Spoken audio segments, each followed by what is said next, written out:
श्री हरिवंश। श्री हरिवंश महाराज जी, आपके चरणों में कोटि कोटि प्रणाम। महाराज जी, जीवन में बहुत कुछ सुधार आया है जब से आपका सत्संग सुनना शुरू किया है। महाराज जी, पारिवारिक रिश्तों में बहुत ज्यादा आसक्ति है। उस आसक्ति को श्री जी की तरफ कैसे मोड़े? मोह में बुरी तरह फंसी हुई हूँ, बहुत गलानी भी होती है।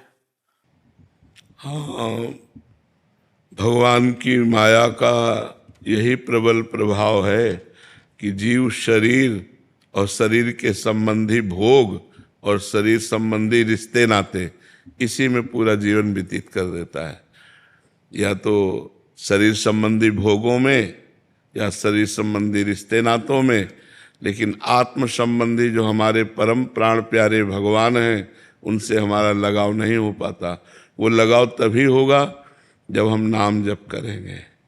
जितना अधिक नाम जप करेंगे उतने ही भगवान से हमें अपनापन होने लगेगा, और जितना भगवान से अपनापन होगा तो सबके प्रति प्यार बढ़ेगा, पर मोह नहीं। प्यार सबके प्रति बढ़ेगा क्योंकि हृदय द्रवित होता है तो सबको सुख देने की भावना होती है, पर मोह नहीं होगा। ना अपने शरीर से मोह, ना दूसरे शरीरों से मोह। ये जब तक विवेक नहीं होए, विवेक मोह भ्रम भागा। विवेक होता है तब मोह का नाश होता है, और विवेक होता है सत्संग से, भगवान के भजन से। बिन सत्संग विवेक न होई, और राम कृपा बिन सुलभ न सोई। जब भगवान कृपा करते हैं तब सत्संग मिलता है। तो सत्य क्या है? भगवान का नाम। भगवान का नाम सत्य नारायण सत है। तो जब हम राम राम, राधा राधा, कृष्ण कृष्ण, नारायण नारायण जपते हैं तो ये हर समय सत्संग हो रहा है। हमारे अंदर सुंदर बुद्धि में विवेक उत्पन्न होता है, और विवेक मोह का नाश कर देता है। होए विवेक मोह भ्रम भागा, और मोह गए बिन राम पद होए न दृढ़ अनुराग। जब तक मोह का नाश नहीं होता तब तक दृढ़ अनुराग भगवान के चरणों में नहीं होता।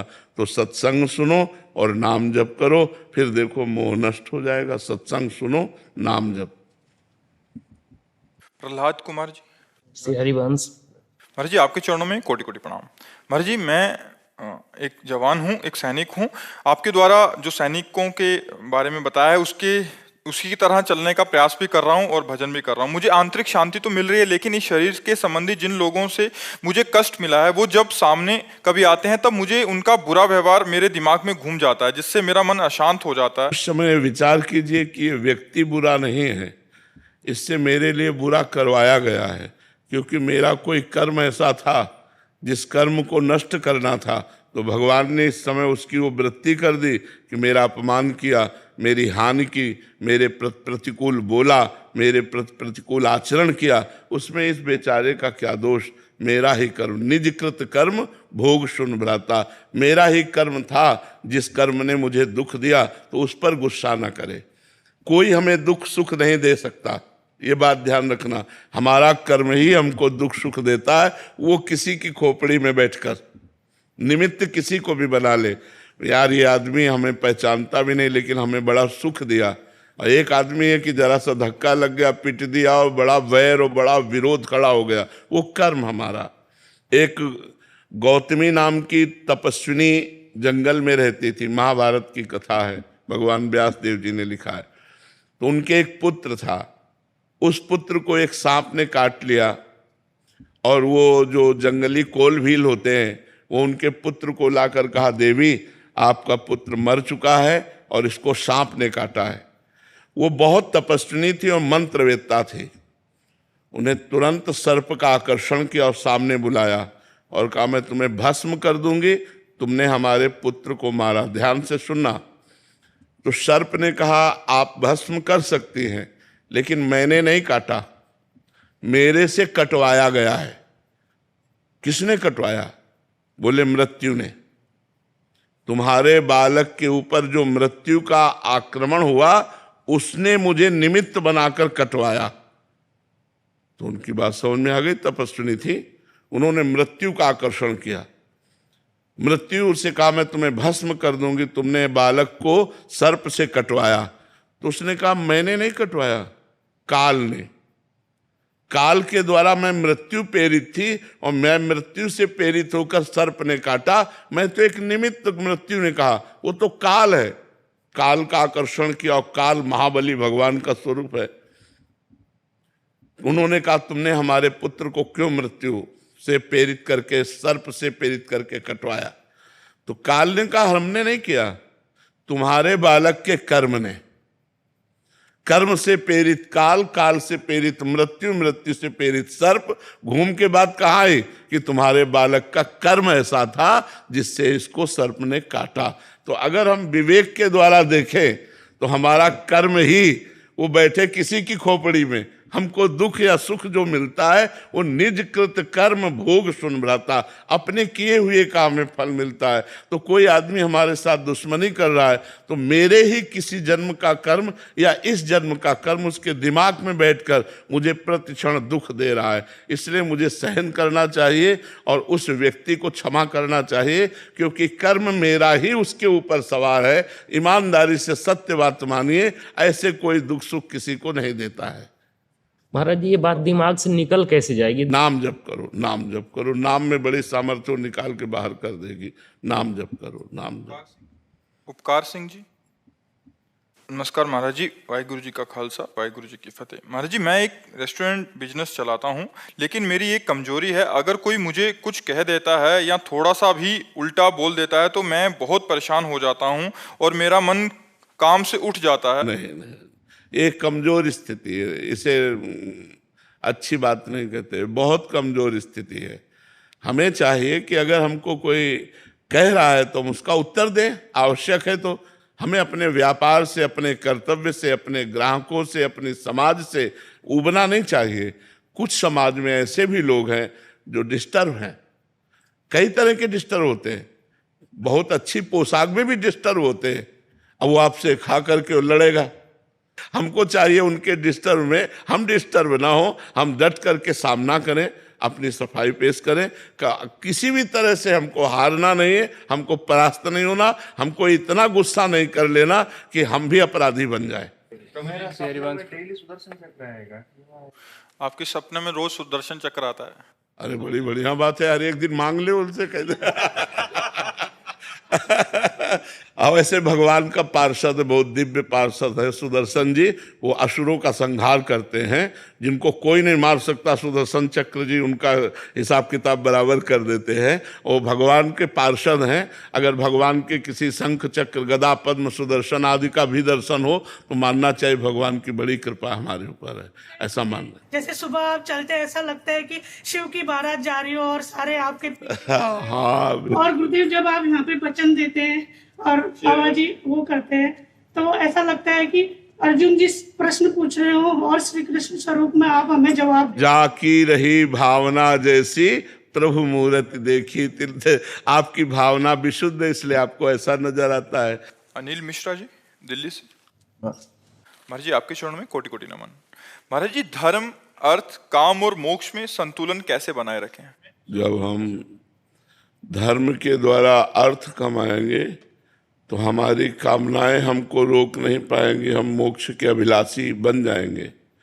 और जब तक हम धर्म से धन नहीं कमाएंगे और धर्म को त्याग दिया तो अर्थ और काम हमें पिशाच की तरह पागल कर देगा। अशांति, चिंता, शोक, भय ये हमारे अंदर भर जाएंगे। तो हमारा सबसे पहला कर्तव्य होना चाहिए कि हमारे को जो अर्थ चाहिए, जो संपत्ति चाहिए, वो धर्म के द्वारा मिले। और धर्म के द्वारा जब हम धर्म का पालन करेंगे तो धर्म हमको भगवान की तरफ ले जाएगा, अधर्म हमको नरक की तरफ ले जाएगा। तो जब धर्म हमें भगवान की तरफ ले जाएगा तो हमारी अच्छी कामनाएं होंगी। धर्म, अर्थ, अर्थ जो है वो धर्म से कमाया गया, इसलिए कामनाएं अच्छी होंगी। और कामनाएं जब हमारी पूर्ण होंगी या नष्ट हो जाएंगी, दो प्रकार से कामनाओं का त्याग होता है, या तो भगवान पूर्ण कर देंगे या तो कामनाएं नष्ट कर देंगे। तो मोक्ष अभिलाषा जग जाएगी कि मैं भगवान को प्राप्त करूं, मैं मुक्त हो जाऊं। इसलिए सबसे पहली बात है धर्माचरण करना।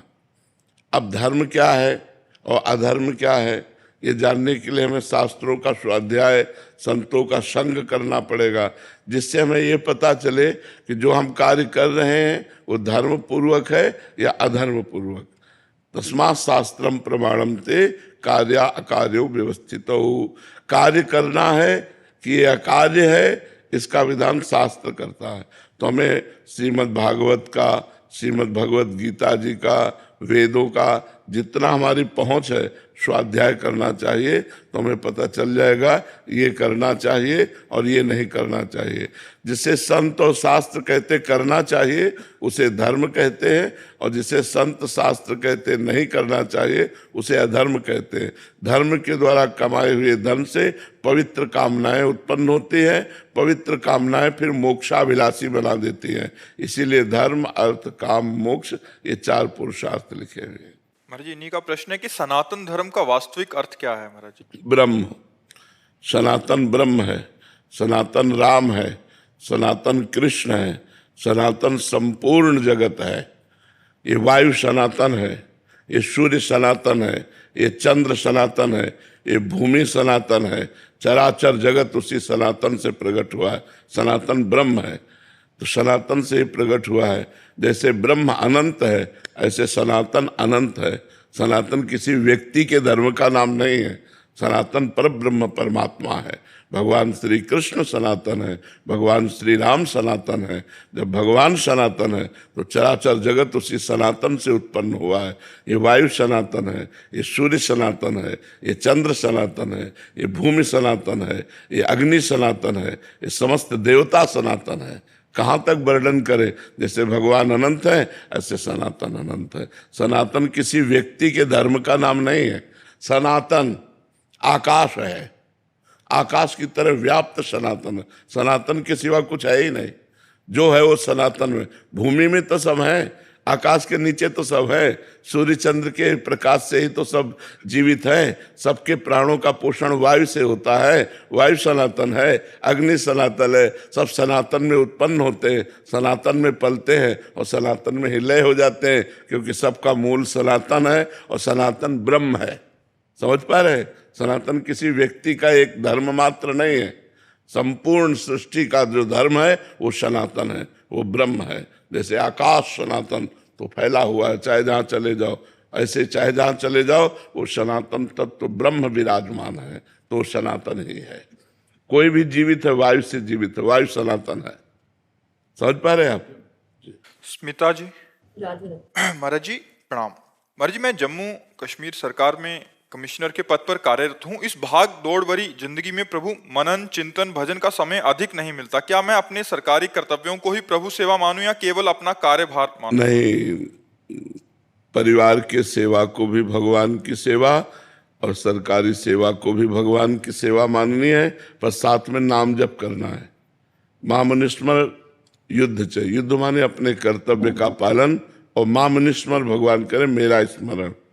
अगर भगवान का स्मरण नहीं है तो सब कोई कार्य कर रहे हैं, और कर्म 2 ही प्रकार के होते हैं, पाप या पुण्य, और उन्हीं का भोग भोगना पड़ता है।